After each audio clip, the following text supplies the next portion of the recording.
মানুষের জীবনে তিনটি গুণ অত্যন্ত প্রয়োজনীয়: শ্রদ্ধা, বিনম্রতা, যোগ্যতা। যদি জ্ঞান লাভ করতে চান তাহলে শ্রদ্ধার প্রয়োজন, যদি মান লাভ করতে চান তাহলে স্বভাবে বিনম্র হওয়া প্রয়োজন, আর যদি মনোবাঞ্ছিত স্থান লাভ করতে চান তাহলে যোগ্যতার প্রয়োজন। বিষয়টা সহজ।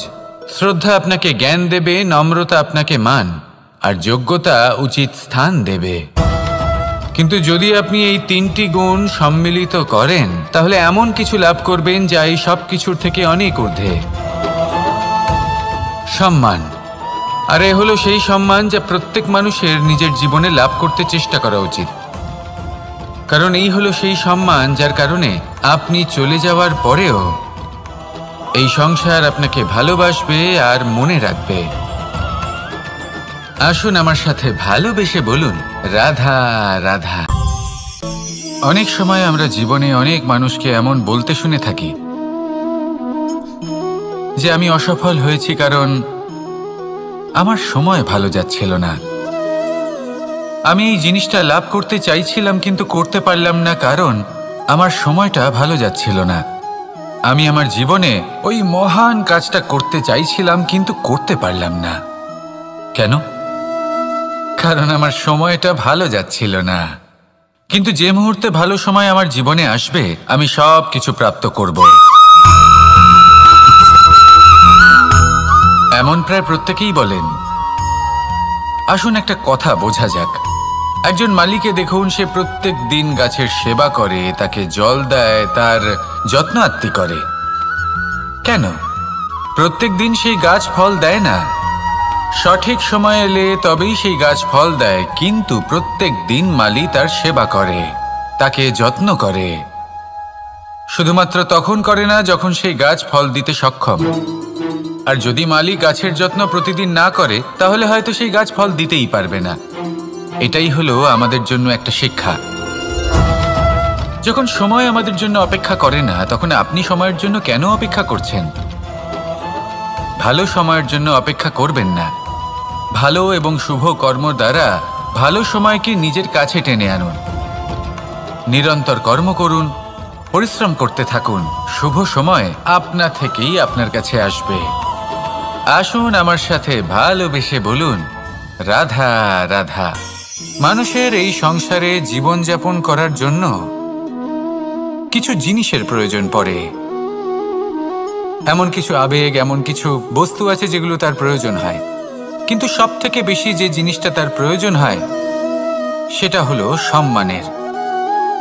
আমাদের ভালো লাগে যখন কেউ আমাদের সম্মান করে। আমরা কাউকে সম্মান করলে তারও সেটা ভালো লাগে। কিন্তু আপনি দেখবেন যে সংসারে বেশিরভাগ মানুষ দুটি মাপদণ্ডের ভিত্তিতে সম্মান করেন। হয় বয়স দেখে করেন বা উপার্জন দেখে, অর্থাৎ সেই ব্যক্তি কতটা উপার্জন করেন। এবার ভেবে দেখুন, এটা আবশ্যক নয় কারোর বয়স যদি বেশি হয় তার বুদ্ধিও ততটাই বেশি হবে। আবশ্যক এটাও নয় যে কোনো ব্যক্তি যদি অত্যন্ত ধনী হন বা তার মনও নির্মল হবে বা তিনি সৎকর্ম করবেন বা এমন কোনো কর্ম করবেন যাতে উনি সম্মান লাভ করতে পারেন। হতে পারে উনি ধনী কিন্তু দুশ্চরিত্র। সেই জন্য বয়স বা উপার্জন দেখে কোনো ব্যক্তিকে সম্মান করবেন না। কর্ম দেখুন। যদি গভীরভাবে ভেবে দেখেন তাহলে দেখবেন যদি কোনো মানুষ কোনো সৎকর্ম করেন তাহলে তার প্রতি হৃদয় থেকে সম্মান জাগ্রত হয়। এটাই হলো সেই সম্মান যা অর্জন করতে হবে। বয়স আজ আছে, কাল আরো বৃদ্ধি পাবে। উপার্জন আজ আছে, কাল সেটা কমে যেতেও পারে। কিন্তু যদি আপনি নিরন্তর শুভকর্ম করতে থাকেন তাহলে আপনি মৃত্যুর পরেও অমর হয়ে থাকবেন। আসুন আমার সাথে ভালোবেসে বলুন, রাধা রাধা। পাপ এবং পুণ্য, এই দুই হলো সংসারের এমন দুই বিন্দু যাকে কেন্দ্র করে এই সংসারের চক্র ঘুরতে থাকে। আমরা যদি কোনো কর্ম বিচার করি হয় পুণ্য নয় পাপের দৃষ্টিভঙ্গি দিয়ে, এটা হয় পুণ্য না হলে পাপ। কিন্তু এই পাপ এবং পুণ্য এই দুই নির্ভর করে প্রত্যেক মানুষের ওপর, তার চিন্তাধারা, তার পরিস্থিতির ওপর।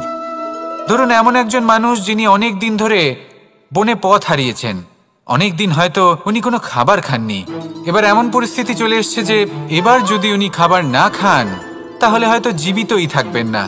আর এমন অবস্থায় ওনার সামনে যদি কোনো প্রাণী আসে তাহলে তাকে শিকার করা এটা কিন্তু তার কাছে পাপ নয়, এটা তো জীবিত থাকার একমাত্র উপায়। এটা তার কাছে পুণ্যসম।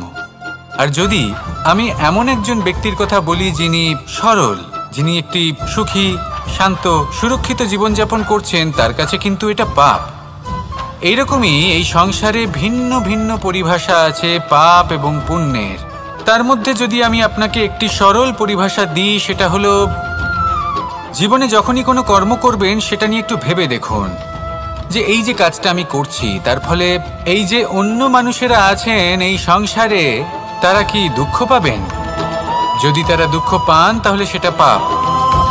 যদি আপনি এমন কোনো কর্ম করেন যার ফলে অন্যরা প্রসন্নতা লাভ করেন, তাদের মুখে হাসি ফুটে ওঠে, যদি তারা প্রেরিত হন, জীবনে সামনে এগোতে পারেন, তাদের বিকাশ হয়, তাহলে এটা হলো পুণ্য।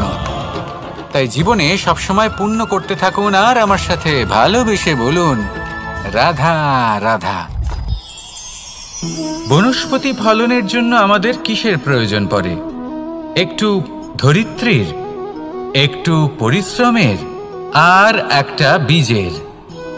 এবার যদি মানুষের কথা বলি তাহলে এখানে ধরিত্রী হলো মানুষের এই জীবন, যেখানে মানুষ নিজের ইচ্ছের ফল ফুল ফলন করতে চায়। পরিশ্রম হলো আমাদের কর্ম, আর বীজ হলো আমাদের নির্বাচন। আমাদের বেছে নিতে হবে যে আমরা কি বপন করব, আম নাকি ফণি মনসা। এর মধ্যে আমরা কি পেতে চাই? রসালো ফলের ফলন চাই নাকি কাঁটার ফলন চাই, তা আমাদের উপর নির্ভরশীল। কিন্তু একটা কথা ঠিক, লক্ষ্য যেমনই হোক না কেন, জীবন যেমনই হোক না কেন, যদি আপনি লক্ষ্যের দিকে এগোতে থাকেন তাহলে কর্মের সাথে খামখেয়ালি আচরণ করতে পারবেন না। যদি আপনি এমন করেন তাহলে এটা আপনাকে একটা অনুচিত লক্ষ্যে পৌঁছে দেবে, সেটা কিন্তু নিশ্চিত। সবসময় এটা মনে রাখবেন, কর্মের সাথে খামখেয়ালি হবেন অর্থাৎ কর্মফলও আপনার সাথে খামখেয়ালি হবে। তাহলে নিষ্ঠার সাথে কর্ম করতে থাকুন আর নিজের লক্ষ্যকে প্রাপ্ত করুন। আর আমার সাথে ভালোবেসে বলুন রাধা রাধা। অগ্নি চতুর্থ তত্ত্ব, সব থেকে বেশি গুরুত্বপূর্ণ কিন্তু তার থেকেও বেশি ভয়াবহ। কখনো অগ্নিকে নিয়ন্ত্রিত রূপে উনুনে জ্বলতে দেখেছেন? এই অগ্নি আমাদের খাবার বানাতে সাহায্য করে, যা আমাদের শক্তি প্রদান করে। কিন্তু এই অগ্নি যখন বিচলিত হয়ে, অনিয়ন্ত্রিত হয়ে কোনো বনের আগুন হয়ে ওঠে, তখন মহা বিনাশ ঘটে যায়। আপনারই অন্তরের ঊর্জা হলো এই অগ্নি। এটা আপনার শক্তিও, আপনার ক্রোধ। একে ব্যবহার কিভাবে করবেন তা আপনারই হাতে। যদি কোনো ব্যক্তি নিজের অন্তরের এই ঊর্জাকে ব্যবহার করেন শক্তির রূপে, তাহলে সে বিকাশ ঘটাতে পারে, নির্মাণ ঘটাতে পারে। কিন্তু যদি কোনো ব্যক্তি তার অন্তরের ঊর্জাকে বিধ্বংসী অস্ত্র বানিয়ে ফেলেন, তাহলে নিশ্চিত রূপে মহা বিনাশ ঘটতে পারে, যাতে বিনাশ তারও অবশ্যই হবে। অনেক বছর পূর্বে এমনই এক আগুনের দ্বারা এই সুন্দর পৃথিবীর নির্মাণ হয়েছিল। আর অনেক বছর পূর্বে এমন এক আগুনেই সমস্ত জীব এবং সংসার বিলুপ্ত হয়ে গেছিল। এবার আপনি আপনার অন্তরের ঊর্জা দ্বারা বিনাশ ঘটাতে চান নাকি নির্মাণ ঘটাতে চান, সেই সিদ্ধান্ত আপনারই। আসুন আমার সাথে ভালোবেসে বলুন রাধা রাধা। কখনো কখনো এমন হয় আমরা আমাদের বাড়ির উঠোনে বীজ বপন করি, আর তা বিকশিত হয় একটা সুন্দর বৃক্ষে। তার শাখাগুলি প্রতিবেশীর বাড়ি পর্যন্ত পৌঁছয়। ফলের বর্ষণ প্রতিবেশীর বাড়িতেও হয়ে থাকে। আর আমরা ভাবি গাছ আমরা উৎপন্ন করব আর ফল খাবেন আপনারা। এই কেমন কথা হলো? আপনাকে এই কথা বুঝতে হবে যে এসব হলো ভৌতিক বস্তু, সাংসারিক বস্তু। কখনো নিজের বাড়ির বাগানে ভালোবাসার গাছ বপন করে দেখুন। তার শাখাও প্রতিবেশীর বাড়ি পর্যন্ত পৌঁছবে, ফলের বর্ষণ সেখানেও হবে, কিন্তু সেই ফল চাইতে আপনাকে যেতে হবে না। সেই ফল দ্বিগুণ মাত্রায় আবার আপনার কাছেই ফিরে আসবে। তাই নিজের বাড়িতে আর নিজের মনে ভালোবাসার গাছ উৎপন্ন করুন। এই জীবন প্রসন্ন হয়ে বলবে, রাধা রাধা। অ দিয়ে অন্ত, আ দিয়ে আরম্ভ, এই দুইয়েরই রাশি সমান। যদি আপনি মন দিয়ে দেখেন তবে দেখবেন এদের সম্পর্ক খুবই নিবিড়। কিভাবে? যখন কোনো কিছু শুরু হয় এটা নিশ্চিত হয়ে যায় যে তা সমাপ্তও হবে। আরম্ভই যদি না হয় তার সমাপ্তও হবে না। যা আরম্ভ হয়েছে তার সমাপ্তি হলো অবশ্যম্ভাবী। এটাই হলো প্রকৃতির নিয়ম, একে এড়ানো যায় না। এবার এই কথা আমরা সকলে জানি। এবার মানুষ কি ভাবে যে সমাপ্তির পরে কি হতে পারে, এর উত্তর তাদের কাছে নেই। তাদের উচিত অন্য কোনো বিষয় ভাবা যা বেশি গুরুত্বপূর্ণ। এবার মানুষ এটা জানে না যে মৃত্যুর পরে কি হতে পারে, কিন্তু এই কথা অবশ্যই জানে যে জন্ম থেকে মৃত্যু পর্যন্ত এই সময়, যাকে আমরা জীবন বলে থাকি, এই সময় আমরা কর্ম করতে পারি। এই কথা তো আমরা জানি। তাহলে এমন কি কর্ম করা যেতে পারে যা আমাদের সমাপ্তির পরও আমাদের প্রাসঙ্গিক করে রাখতে পারে, এই বিষয়ে ভাবা উচিত। যে জন্মগ্রহণ করেছে তার মৃত্যু হবেই, এটা সাধারণ বিষয়। কিন্তু ইতিহাস আজও সেই সকল মানুষজনকে স্মরণ করেন যাদের এই সংসার তাদের মৃত্যু নয়, বরং তাদের জীবনকালে যে কর্ম তারা করেছেন তার দ্বারা মনে রাখেন। সেই কর্মের কারণে এই সংসারে তাদের নাম, তাদের কর্ম, তাদের ব্যক্তিত্ব, তাদের কীর্তি অমর হয়ে থাকে এবং থাকবে। আপনার কাছে এতটা সময় নেই যতটা আপনার মনে হচ্ছে আপনার কাছে আছে। সেই জন্য যত শীঘ্র সম্ভব শ্রেষ্ঠ কর্ম করুন, যতটা পারবেন ততটা অধিক সুকর্ম করুন। এই সংসারে নিজেকে অমর করে তুলুন আপনার মৃত্যুর পরেও, আর আমার সাথে ভালোবেসে বলুন, রাধা রাধা। ওমা, এ কি? আমি কখন থেকে এখানে অপেক্ষা করছি, হাত পেতে দাঁড়িয়ে রয়েছি যাতে একটা ফল আমার হাতে এসে পড়ে এবং সেটা আমি খেতে পারি। কখন থেকে অপেক্ষা করছি, কিন্তু সেটা হচ্ছেই না। এবার আপনি বলবেন যে এসব কি বলছি, এ কি অদ্ভুত কথা বলছি।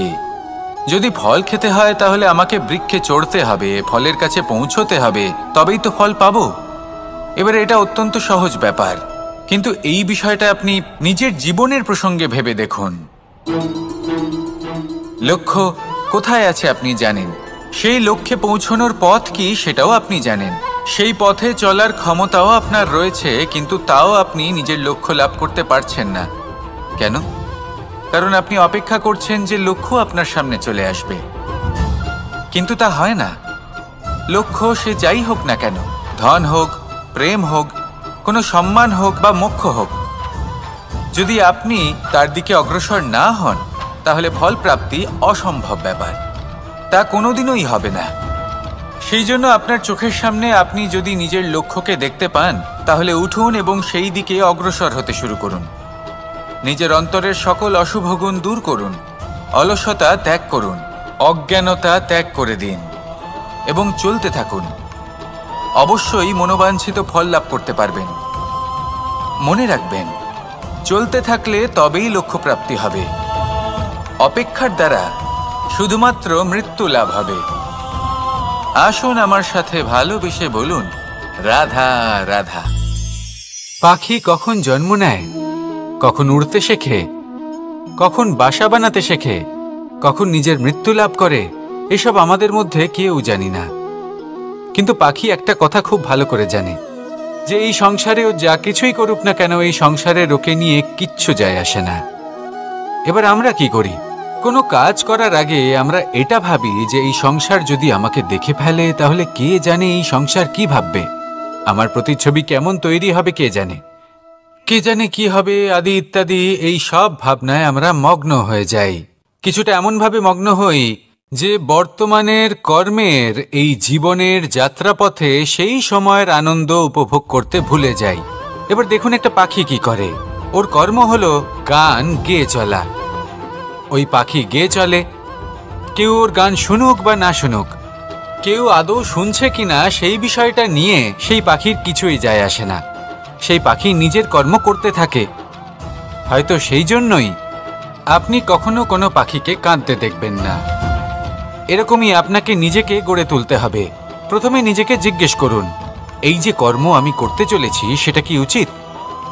যদি আপনার মনে হয় সেটা উচিত, তাহলে সেটা প্রমাণ করুন। এটা ভাববেন না যে এই সংসার কি ভাববে। আসুন আর আমার সাথে ভালোবেসে বলুন, রাধা।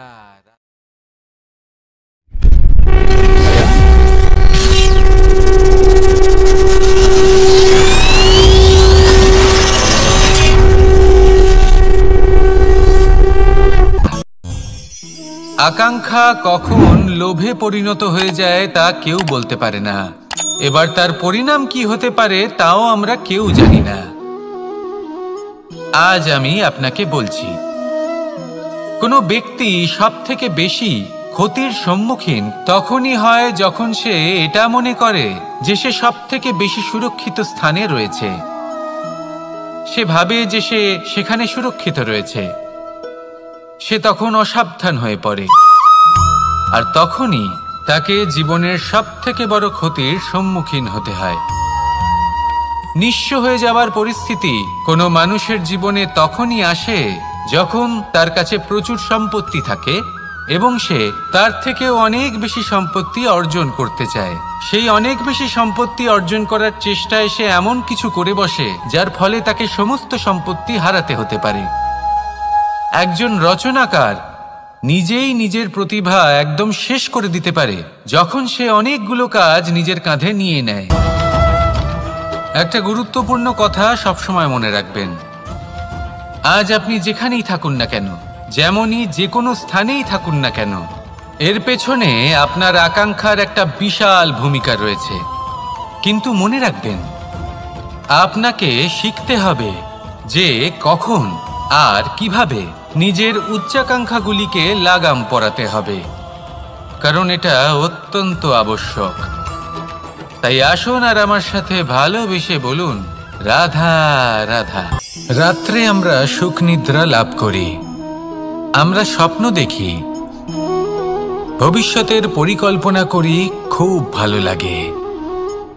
সকালে যখন চোখ খুলি নিদ্রা ভঙ্গ হয়, স্বপ্ন সেইখানেই ভেঙে যায়, আর তারপর আমরা আমাদের রোজকার জীবন যাপন করি। স্বপ্ন হয়তো মানুষ রাতের বেলায় দেখেন, কিন্তু সেটাকে সার্থক দিনের বেলাতেই করতে হয়। রাতে মধুর বাতাসের নিচে কোমল শয্যায় শুয়ে মাতার গলায় মিষ্টি গান শুনতে শুনতে নিদ্রায় আচ্ছন্ন হওয়া, স্বপ্ন দেখা, ভবিষ্যতের পরিকল্পনা করা বড়ই সরল।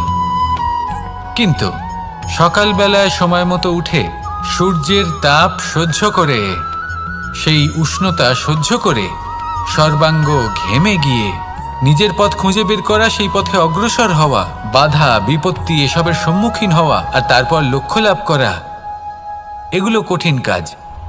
এ হলো অত্যন্ত কঠিন কাজ।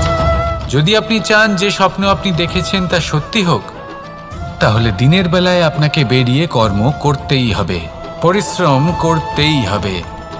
মনের এই চক্ষু দিয়ে স্বপ্ন দেখা সম্ভব, কিন্তু যদি আপনি বুঝতে পারেন যে এই স্বপ্নই হলো আপনার লক্ষ্য, তাহলে তাকে সার্থক করতে শুধুমাত্র পরিশ্রম দ্বারাই করতে হবে।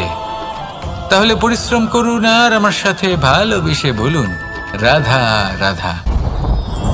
মানুষের জীবনে দুই ধরনের আবেগ থাকে যা চিরকাল তার সাথে বসবাস করে। প্রথম, স্বপ্ন।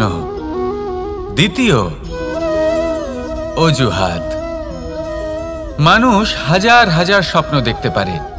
আমাকে এই কাজ করতে হবে, আমাকে ওখানে ঘুরতে যেতে হবে, আমায় জীবনে এই অসম্ভব কাজ বাস্তবায়িত করে দেখাতে হবে, আদি ইত্যাদি। এবার ঠিক যেমন স্বপ্ন দেখেন, সেইভাবে অজুহাতও খুঁজে নিয়ে আসেন। আমি এই স্বপ্ন পূরণ করতে পারলাম না, কারণ আমাকে কেউ সাহায্যই করল না, কারণ আমি দুর্বল হয়ে পড়েছিলাম, কারণ আমার কাছে সময়ই ছিল না, আদি ইত্যাদি। এবার সাফল্য এবং অসফলতার মাঝখানে এই ধরনের সংঘর্ষ হতে থাকে। সাফল্য তখন লাভ করা সম্ভব যখন আপনার স্বপ্ন আপনার অজুহাতের থেকে অনেক বড় হয়। আর অসফলতা তখন পাবেন যখন আপনার অজুহাত আপনার স্বপ্নের থেকে অনেক বড় হয়। আপনি যদি সাফল্য লাভ করতে চান তাহলে চেষ্টা করতে থাকুন, পরিশ্রম করুন। যদি অসফল হন তাহলে ভয়ভীত হওয়ার কোনো প্রয়োজন নেই। নিজের ভুল বুঝুন, তাকে শুধরে নিন, আবার চেষ্টা করুন। কিন্তু যদি নিজের জীবনে অজুহাত নিয়ে আসেন তখন স্বপ্ন কখনো পূরণ হবে না। আসুন আমার সাথে ভালোবেসে বলুন, রাধা রাধা। ভয়ের সাথে আমরা সবাই পরিচিত, কষ্টও আমরা সবাই পেয়েছি।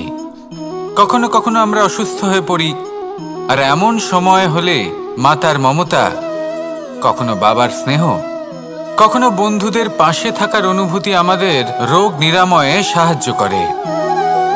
কখনো যদি আমরা নিরাশ হয়ে পড়ি, তখন যদি আমাদের কোনো আপনজন আমাদের দুটো ভালো কথা বলে, তখন আমাদের মনোবল বেড়ে যায়।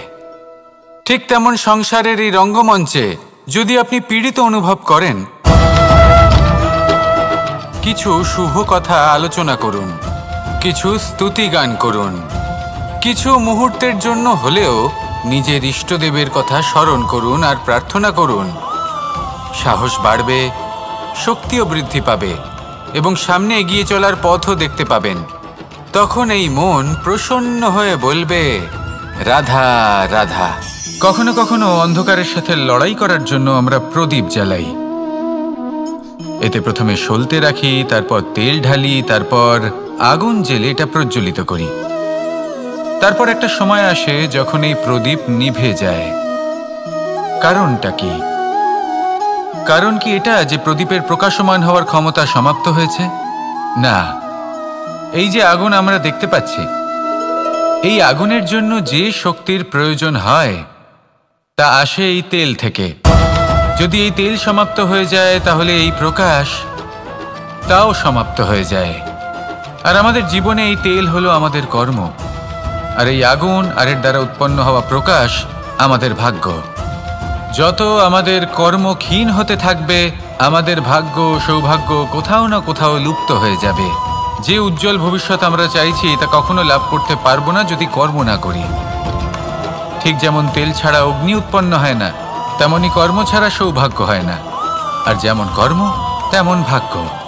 তাই সবসময় কর্ম করতে থাকুন, কর্ম করা থামাবেন না। আর আমার সাথে ভালোবেসে বলুন, রাধা রাধা। জীবনে তিনটি বিষয় আছে, তিনটি বস্তু আছে, তারা যেন আপনাকে কখনো বশে না করে নিতে পারে। প্রথম হলো ধন। ধন যতক্ষণ আপনি ব্যবহার করতে থাকেন, যতক্ষণ তা আপনার কাজে আসছে, ততক্ষণ ঠিক আছে, এই ধন আপনার কাছে অমৃত। কিন্তু যখন এই ধন আপনাকে ব্যবহার করতে শুরু করে, বুঝে যাবেন যে আপনার পতনের সময় শুরু হয়েছে। দ্বিতীয় বিষয়, ফেলে আসা অতীত। যাই করুন, আপনি অতীত পাল্টাতে পারবেন না, আর এই সত্যিটা আপনিও জানেন। কিন্তু তাও এর বশবর্তী আমরা হয়ে পড়ি। আর যখন তাই হয়, তখন এই সংসারে আমরা যেখানেই যাই না কেন, যত বড়ই সুখ লাভ করি না কেন, সেই সব আমাদের কাছে তিক্ত বলে মনে হয়। তৃতীয় বিষয়, আপনার আশেপাশের মানুষ ভিন্ন ভিন্ন ধরনের মানুষ হয়, যাদের চিন্তা ভাবনা এবং দৃষ্টিভঙ্গি ভিন্ন ভিন্ন প্রকারের। যদি এদের বশবর্তী আপনি হয়ে পড়েন, তাহলে কেউ বলবে এটা করো, এটা ভালো। কেউ বলবে এটা করো না, ওটা করো, ওটা ভালো কাজ। কেউ বলবে এই দুটোই করো না, অন্য কিছু করো। এই কথাগুলিতে আপনি এতটাই জড়িয়ে পড়বেন যে আপনি লক্ষ্যভ্রষ্ট হয়ে পড়বেন। তাই এই তিন বিষয় থেকে সাবধানে থাকবেন। যদি কোনো কিছু বশ করতে হয়, তাহলে আপনাকে বশ করতে হবে আপনার আজকে, নিজের বর্তমানকে। এটা খুব প্রয়োজনীয়। এটা ভাববেন যে এই সময়ের সদ্ব্যবহার আমি কিভাবে করব, সময়কে শাসন কিভাবে করব, ওই কর্ম কিভাবে করব যাতে ভবিষ্যতে কখনো আমার আফসোস না হয়, বরং এই সংসার আমাকে নিয়ে গর্ব করবে, সেই কর্ম করুন। আর যখন আপনি এটা শিখে নেবেন, তখন আপনি নিজেই নিজেকে প্রকৃত অর্থে ভাগ্যশালী করে তুলবেন। আসুন আমার সাথে ভালোবেসে বলুন, রাধা রাধা। অনেক সময় আমরা কারোর নীরবতাকে তার দুর্বলতা ভেবে বসি। হতেই পারে সেই ব্যক্তি উত্তর দিতে চাইছেন না, হতে পারে অন্য কোনো কারণ আছে যা আমরা বুঝতেই পারছি না। সেই জন্য তাকে দুর্বল ভেবে নেওয়া অনুচিত। দেখতে গেলে এই বিশাল সমুদ্র এও কিন্তু নীরব, শান্ত হয়। কিন্তু যখন সে রুদ্র মূর্তি ধারণ করে তখন কি হয়? সমগ্র সংসারকে বিনাশের পথে নিয়ে যায় এই সমুদ্র, প্রলয় সৃষ্টি করে। সেই জন্য কারোর সহ্য শক্তিকে দুর্বলতা বলে মনে করবেন না। কারণ যদি এই নীরবতা নিজেকে ভেঙে বেরিয়ে আসে, তাহলে তা বিনাশের সমস্ত সীমা পার করে যেতে পারে। তাই এই নীরবতাকে সবসময় বুঝুন, সবসময় একে সম্মান করতে শিখুন, আর আমার সাথে ভালোবেসে বলুন, রাধা রাধা। কখনো কোনো চাতক পাখিকে দেখেছেন? কথায় আছে যে বছরে মাত্র একবার সে তার তৃষ্ণা মিটিয়ে থাকে, আর তাও আকাশে ভেসে থাকা মেঘের দ্বারা ঘটানো বৃষ্টির জলের ফোঁটা থেকে। আর কোথাও থেকে সে তার তৃষ্ণা পূরণ করে না। সারা বছর সে নিদারুণ গরম সহ্য করে, তীব্র শীতও সহ্য করে, শুধু এই আশা নিয়ে যে বছরে একবার অন্তত সেই মেঘের ঘন ঘটা হবে, বৃষ্টি হবে, আর সে তার তৃষ্ণা নিবারণ করবে। এটা আসলে কি? এটা আসলে বিশ্বাস। সেই বিশ্বাস যে বছরে একবার সেই মেঘ আসবে তৃষ্ণা নিবারণ করতে। যেমন দেখুন, একটা সূর্যমুখী ফুল সারা রাত অন্ধকারের সাথে যুদ্ধ করে, কারণ তার বিশ্বাস যে ভোরবেলায় সূর্য তাকে অবশ্যই দর্শন দেবেন। সেটাও বিশ্বাস ছিল যার উপর ভরসা করে মনু একটা নৌকা নিয়ে বেরিয়ে পড়েছিলেন এবং সমস্ত সৃষ্টিকে প্রলয়ের হাত থেকে বাঁচিয়েছিলেন।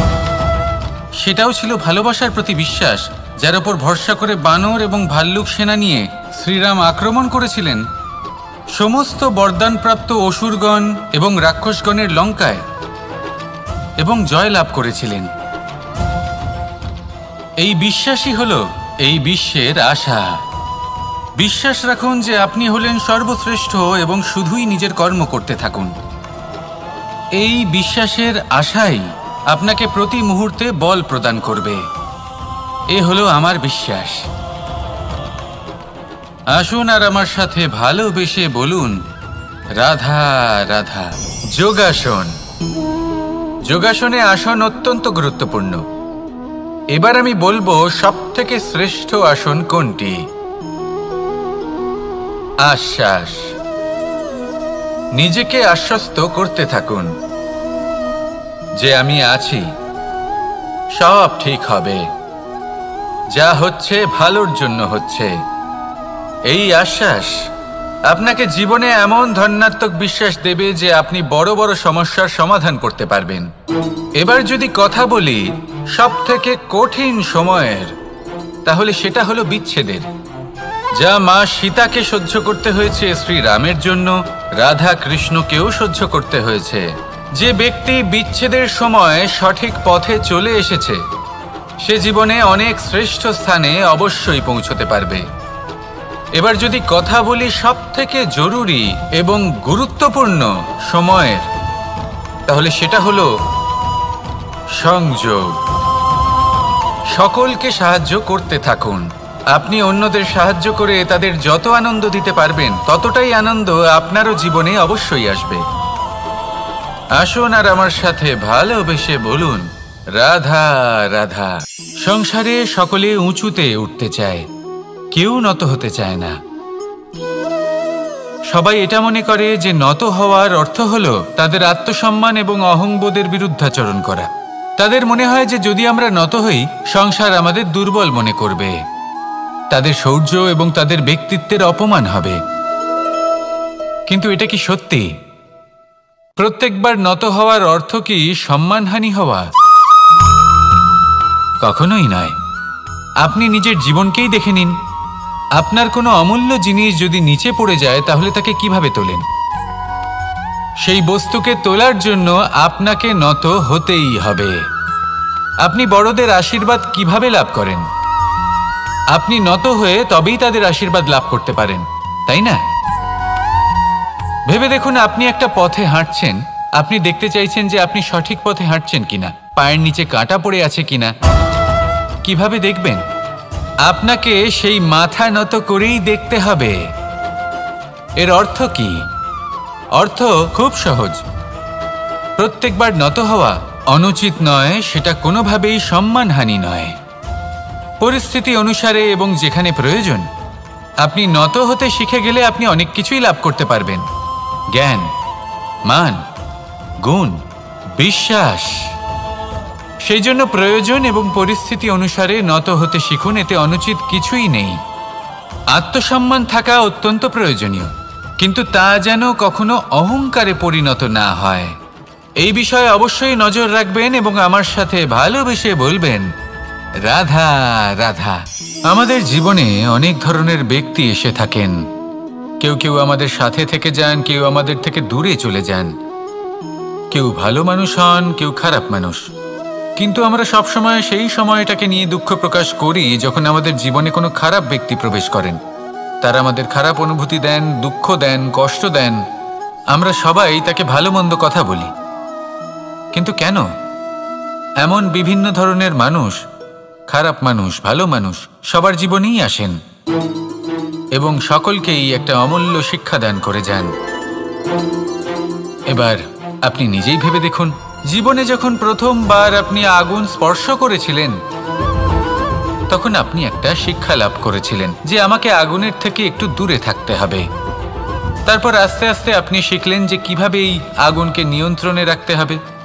তারপর আপনি শিখলেন যে কিভাবে নিজের জীবনে তাকে প্রয়োগ করতে হবে, তা সে অন্ধকারে প্রকাশ লাভ করার জন্য হোক বা খাবার বানানোর জন্য। সেইভাবেই কোনো খারাপ ব্যক্তি যখন আপনার জীবনে আসে কোনো শিক্ষা দিয়ে যান, তার প্রতি কৃতজ্ঞ থাকুন। তার বিষয় খারাপ ভাবার বা খারাপ অনুভূতি নিয়ে থাকার কোনো প্রয়োজন নেই। সেই শিক্ষা লাভ করুন, ইতিবাচক মনোভাব নিয়ে জীবনের সামনে এগোতে থাকুন।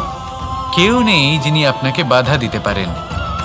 আসুন আমার সাথে ভালোবেসে বলুন, রাধা রাধা। অনেক সময় আমরা জীবনে অনেক মানুষকে এমন বলতে শুনে থাকি যে আমি অসফল হয়েছি কারণ আমার সময় ভালো যাচ্ছিল না। আমি এই জিনিসটা লাভ করতে চাইছিলাম কিন্তু করতে পারলাম না কারণ আমার সময়টা ভালো যাচ্ছিল না। আমি আমার জীবনে ওই মহান কাজটা করতে চাইছিলাম কিন্তু করতে পারলাম না। কেন?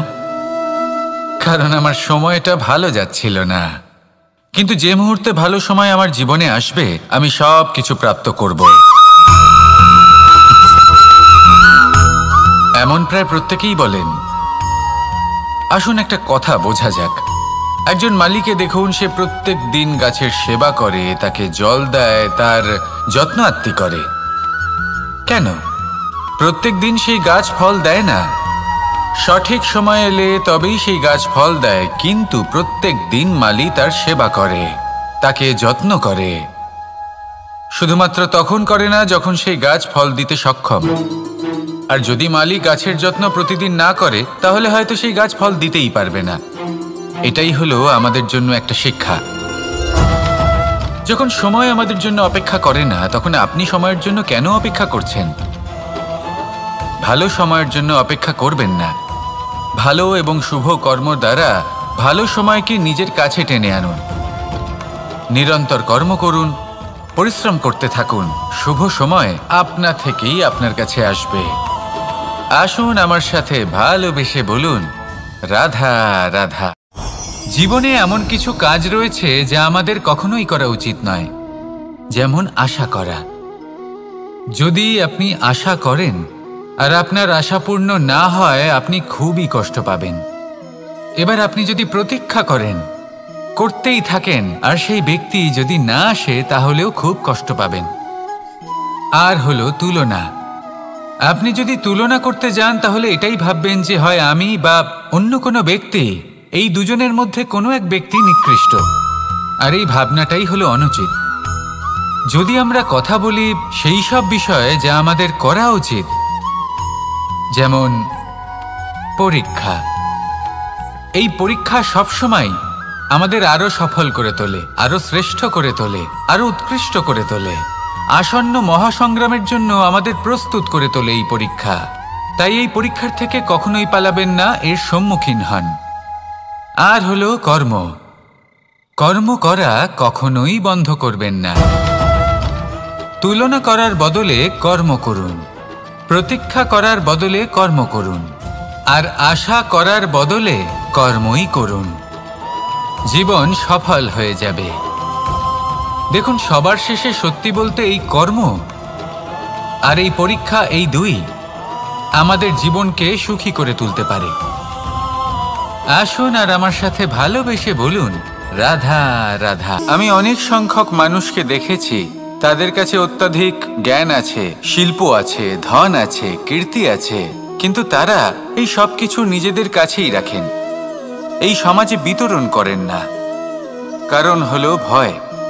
ওনাদের মনে হয় যে যদি আমি এই সব কিছু সমাজে বিতরণ করি, তাহলে সমাজ আমার শিল্প হোক, ধন হোক, জ্ঞান হোক, কীর্তি হোক, সবকিছু চুরি করে নিয়ে যাবে, আর তার বদলে আমি কিছুই পাবো না। এটা কিন্তু সত্য নয়। সত্য হলো এটাই যে যদি আপনি নিজেকে এই সংসারের প্রতি সমর্পিত করেন, তাহলে এই সংসার আপনার প্রতিও সমর্পিত থাকবে।